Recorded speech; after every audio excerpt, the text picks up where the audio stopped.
Guys, welcome back to our channel. তো তোমরা কেমন আছো? আশা করছি খুব ভালো আছো। আমরা অনেক অনেক অনেক অনেক ভালো আছি। কারণ ভালো আছি, ভালো না থাকলে ছড়িয়ে হাতিবাগানে ভিড়ের মধ্যে মার্কেটিং করতে যেতাম। তো স্বাভাবিকভাবে বুঝতেই পারছো, ভালো না থাকলে কি আর বরের পকেটটা খালি করা যায় বলো তো? এই তুমি তো ওটাই চাও। আর হ্যাঁ গাইস, বলতেই ভুলে গেছিলাম, আমরা কিন্তু আজকে হাতিবাগানে চলে এসেছি। কারণ অ্যাকচুয়ালি হাতিবাগানে আমরা আজকে আসিনি, অনেকদিন আগে এসেছিলাম। এই ভিডিওটা অনেকদিন আগের, কারণ মাঝখানে আমরা দীঘা থেকে ঘুরে চলে এসেছি। আর অ্যাকচুয়ালি দীঘা যাওয়ার জন্য কিছু কেনাকাটা দরকার ছিল, সেটার জন্য অ্যাকচুয়ালি হাতিবাগানে এসেছিলাম। তো আমাদের কিন্তু শপিং করার জন্য হাতিবাগানে এসেছিলাম, তাই না? তো মার্কেটিং ডে ছিল, তাই হাতিবাগানে এসেছিলাম কিছু কেনাকাটা করার জন্য।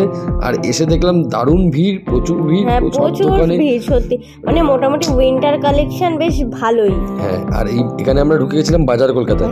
আর একটা ব্যাপার আমি দেখেছি, যেটা বিভিন্ন জায়গায়, বিশেষ করে আমি জুডিওর কথা বলতে পারি।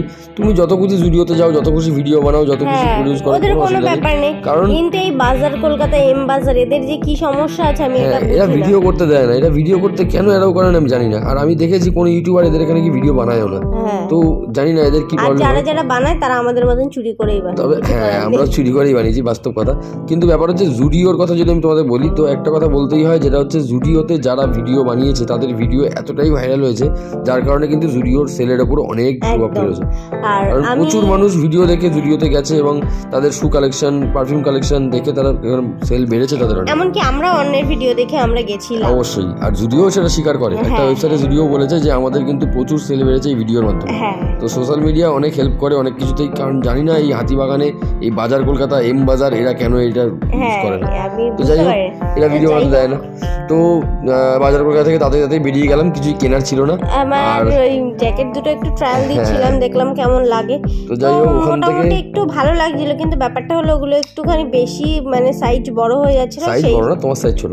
কথাটা সেটা নয়, কথাটা হচ্ছে ওখান থেকে বেরিয়ে চলে এসেছিলাম হাতিবাগানে ফুটপাতে, যেখানে স্লিপার বিক্রি হয়। প্রচুর স্লিপারের কালেকশন আছে, ধর্মতলা, হাতিবাগান, গড়িয়াহাট। যেখানেই যাই আমার খালি স্লিপার দেখলেই আমি ওখানে দাঁড়িয়ে যাই। আর এখানে যথারীতি ট্রায়াল দিতে শুরু করে দিয়েছিল। আর আমার ওর নিজে মাথায় হাত দিলে কি হবে, আমার পকেটে হাত দিয়ে রাখতে হচ্ছিল। কারণ গাইজ ও একটার পর একটা শু খালি ট্রাই করেই যাচ্ছিল, কোনটা নেবে আমিও বুঝতে পারছিলাম না। তো যাই হোক, ফাইনালি অনেক ভাবনা চিন্তা করে দেখে টেকে দোকানদার দাদা তো পুরো ফেড আপ হয়ে গেছিল যে কোন জুতোটাই নেবে রে ভাই। তো ভাবতে ভাবতে নিয়েছি তো। হ্যাঁ, লাস্টে একটা জুতো সিলেকশন করেছে, যেটাই এখন ট্রায়াল দিচ্ছে। এই জুতোটা ওর পায়ে দিয়ে মনে হয়েছে যে মনে হচ্ছে যেন স্বর্গে চলে এসেছে, এত আরাম। মানে জুতোটা এতটা কমফোর্টেবল না, মানে জুতোটা পরবে না মনে হবে যেন একদম কি বলবো, নরম, প্রচুর নরম। সেসব কথা বাদ দাও, ওখান থেকে ঘুরে কিন্তু আমরা হেদুয়ায় চলে এসেছিলাম। এটা একটা ক্রাইস্ট চার্চ ছিল।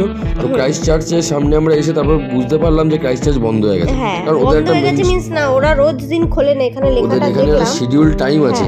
কিন্তু একটা ব্যাপার আমি কনফিউজ ছিলাম, কারণ ইতিহাসের বইতে আমরা পড়েছি লর্ড কর্নওয়ালিসের নাম, কিন্তু এই কর্নওয়ালিস স্ট্রিট যে এটাই, সেটা অনেকে জানে না। আমিও ইনফ্যাক্ট জানতাম না, আমরাও জানতাম না এটা। আমরা সেদিন গিয়ে বিধানসরণী, হাতিবাগান, হেদুয়া, এই ট্রাম লাইন ধরে সোজা যে রাস্তা, এই রাস্তাটাই কিন্তু কর্নওয়ালিস স্ট্রিট। আর এই কর্নওয়ালিস স্ট্রিট নিয়ে ইতিহাসের পাতায় বহু বহু চর্চা আছে, যেটা আমরা ছোটবেলায় অনেকেই পড়েছি। তো ওখান থেকে বেরিয়ে চলে এসেছিলাম আমরা হেদুয়া পার্কের ভেতরে, মানে যেখানে সুইমিং পুলটা আছে। একটা সুইমিং পুল আছে, সবাই সেটা জানে, কারণ তোমাকে আলাদা করে বলার কিছু নেই। এই হেদুয়া পার্ক এবং কলেজ স্কোয়ার, এই দুটো জায়গাতে সুইমিং পুল আছে আমাদের কলকাতায়। আরো অনেক জায়গায় আছে, নর্থ কলকাতার কথা আমি বলছি অ্যাকচুয়ালি। আমি তো জানি না, আমি আজকে জানলাম তাই বললাম। তো অ্যাকচুয়ালি বনগাঁয় থাকতে যাই হোক, সেটা ব্যাপার না, এই আর কি মাছিলাম গাইস। তো ওখান থেকে বেরিয়ে আসার পর রাস্তায় দেখলাম এগুলো টেম্পোরারি কিছু স্টল দিয়েছে। আর এটা মনে হয় কিছু একটা উপলক্ষে দিয়েছে, এই উইন্টার কালেকশন দেখলাম সব। হ্যাঁ, বিভিন্ন রকম শাল, জ্যাকেট মানুষ প্রচুর মানে, আর দেখতেও মানে খুব সুন্দর, আর সত্যি খুব অ্যাট্রাক্ট করছে, সুন্দর করে সাজিয়ে রাখা আছে। আর কিন্তু একটা জিনিস আমি দেখলাম, এদের এখানে হয়তো এরা টেম্পোরারি স্টল কোনো ইভেন্ট অনুযায়ী দিয়েছে, সেই কারণে হতে পারে। প্রচুর দাম জিনিসগুলোর, দাম দাম। আর ব্যাপারটা হলো যে ফিক্সড প্রাইস। হ্যাঁ, কারণ আমি একটা ওটাকে কি বলে বলো না, ওই তোমাদের মেয়েদের ইউজ করে ওই একটা টাইপের দেখছিলাম, একটা উলের ছিল, ওটা কি ছিল, ওটার নামটা কি বলে, যাই হোক। তো ওটার দাম বলছে 1200 টাকা। আমি ভাবলাম মানে দেখতে খুবই সুন্দর, স্টাইলিশ। হ্যাঁ, অবশ্যই খুব সুন্দর, মানে খুব যে মোটা বা এরকম কোনো ব্যাপার নেই, স্টাইলিশ। কিন্তু এই এতটা দাম, মানে আমি জানি না কেন এতটা দাম। আমি অনেক জায়গায় এই জিনিসগুলো দেখেছি, বিশেষ করে ধর্মতলায় দেখেছি, যেখানে এতটাও মোটায় দাম না, কিন্তু এখানে কেন জানি না এত দাম। আর একটা কথা, তোমরা গাইজ এতক্ষণে আশা করি বুঝতে পেরেছো কিনা আমি জানি না, এই দীঘা থেকে ঘুরে এসে কিন্তু আমার গলাটা পুরোই বসে গেছে, হ্যাঁ ঠান্ডা মারাত্মক মানে লেগেছে, এই গলা দীঘা থেকে পুরো বসে আসার গেছে। পরে আমরা এই ভয়েস ওভারটা দিচ্ছি। হ্যাঁ অ্যাকচুয়ালি তাই, কারণ আগে আমাদের ভিডিওটা রেডি করা ছিল বাট হ্যাঁ। ভয়েস দেওয়া ছিল না, যার জন্য দিতে পারিনি। মাঝখানে একটা দিন স্কিপ করে গেছে হ্যাঁ। কারণ আমাদের এই গলার কারণে, কারণ জানি ভয়েস আমি যা কথা বলবো আমি নিজেই শুনতে পাচ্ছিলাম না, তো তোমরা কতটা শুনতে পারবে এই আশা আমাদের ছিল না। তো যাই হোক আজকে বাধ্য হয়ে যেহেতু একদিন স্কিপ হয়ে গেছে তাই আজকে ভিডিওটা বানাতে বসে গেলাম, বাধ্য হয়ে ভিডিওটা বানাতে বসে গেছি। কারণ বেশি দিন তোমাদেরকে আমি ভিডিও না দিয়ে থাকতে পারবো না, সেটা আমার নিজের খারাপ লাগবে।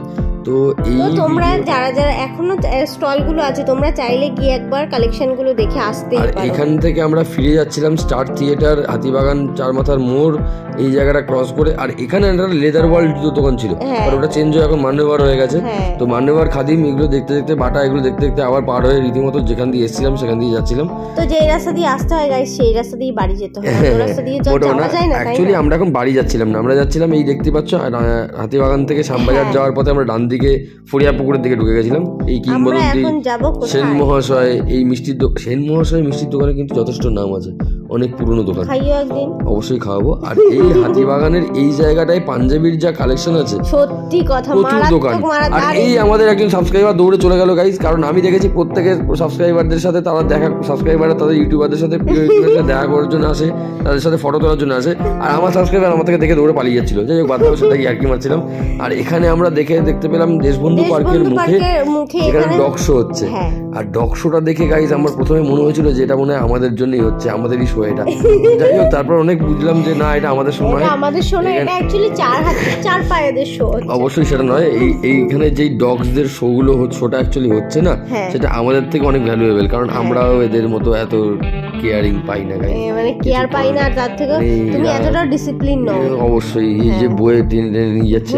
আর মাঝে মাঝে আমার মনে হচ্ছিল না যে এখানে এরা রাস্তায় যদি এই র্যাম্প ওয়াকটা না করি, একটা উঁচু জায়গা করতে, হ্যাঁ তাই তাহলে এরা মনে হয় অন্তত better হতো। ভয় পেত না, কারণ এত ক্রাউডের মাঝখানে এরা কেমন এরা একটা ভয় ভয় পাচ্ছিল। একটা হ্যাঁ লাগছে। এ যতই এদের ট্রেনিং করানো থাকুক না তবুও ওরা ভয় পাচ্ছে। আর একটা সময় আমার এটা মনে হচ্ছিল যে যার যত বেশি দামের ডগস আছে আর কি, যার যত বেশি দামের পেট আছে তার বেশি কদর তার আর একটু কি। ভ্যালু আছে এখানে বেশি, কারণ অনেকের অনেক রকম পেট নিয়ে এসেছে তারা, আমি দেখতে হ্যাঁ। পাচ্ছি, বাট সবাই কেমন যেন একটা বসে আছে, কেমন একটা লাগছে। তো যাই হোক এখানে দেখে খুব ভালোই লাগলো, এরকম একটা ডগ শো ইভেন্ট সব জায়গায় হয় না, তো এখানে হয়েছে, খুব সুন্দর কলকাতাতে লাগলো। হয় খুবই কম, তবে খুব কম। হ্যাঁ, আর আমার কিছু কিছু জায়গায় মনে হচ্ছিল বিশেষ করে এই মহিলাকে দেখে, মানে ভদ্র মহিলাকে দেখে, যে উনি ডগ শো এর চেয়ে বেশি নিজেকে শো করতে এসেছিল। যাই হোক এখান থেকে এইসব দেখে টেকে আমরা চা খেতে চলে হ্যাঁ দেশবন্ধু পার্কে আমরা চায়ের আড্ডা, আমাদের ফেমাস দোকান, হ্যাঁ আমাদের আড্ডা চায়ের আড্ডার থেকে বড় কথা এখানে হচ্ছিল প্ল্যানিং যে কটার সময় বেরোনো হবে। এক্স্যাক্টলি দীঘা নিয়ে যা প্ল্যান হচ্ছে গাইজ, মানুষ জানি না, আমরা জানি না যে এরপরে আমরা বড় সড়ো কেদারনাথ সত্যিই তাই। ট্যুর করলে আমরা তো কদিন থেকে দেখতেই পাচ্ছ প্রচুর প্ল্যানিং চলছে। তো প্ল্যানিং করে আমরা তারপর বেরিয়ে পড়লাম বাড়ির উদ্দেশ্যে। এটা নাগের বাজার ক্রস করে আমরা বাড়ি যাচ্ছিলাম। তো বাইক নিয়ে বাড়ি যেতে গাইজ প্রচুর ঠান্ডা, রাস্তায় এত ঠান্ডা, প্রচুর কষ্ট হচ্ছিল। আর আমি তো রীতিমতো কাঁপতে কাঁপতে গাড়ি চালাচ্ছিলাম, তো বুঝতেই পারছো সেটা তোমরা দেখে। আর এই বাড়ি যেতে যেতে আমরা আলোচনা করছিলাম যে দীঘা তো যাবো, গিয়ে শরীরের অবস্থা আমাদের কি হবে। তো চলো আর বেশি বকবক করছি না, ভিডিওটা এখানেই শেষ করছি, কারণ প্রায় আমরা বাড়ির কাছাকাছি চলেই এসেছি। তো ভিডিওটা তোমাদের কেমন লাগলো অবশ্যই কমেন্ট করে জানিও, আর ভিডিওটা ভালো লাগলে অবশ্যই একটা লাইক করে দিও, আর এবং লাইক কমেন্টে জানিও কেমন লাগলো। আর বন্ধুদের সাথে বেশি বেশি করে শেয়ার করো, যাতে আমাদের এই 400 হয়ে গেছে না প্রায়, 400 হতে যায়। তো এই পরিবারটা আমাদের বন্ধু বান্ধবদের নিয়ে যেটা শূন্য থেকে শুরু হয়েছিল সেটা যেন আরো বড় হয়ে যায়। তো চলো দেখা হচ্ছে পরের ভিডিও, ততক্ষণ পর্যন্ত ভালো থেকো, টাটা।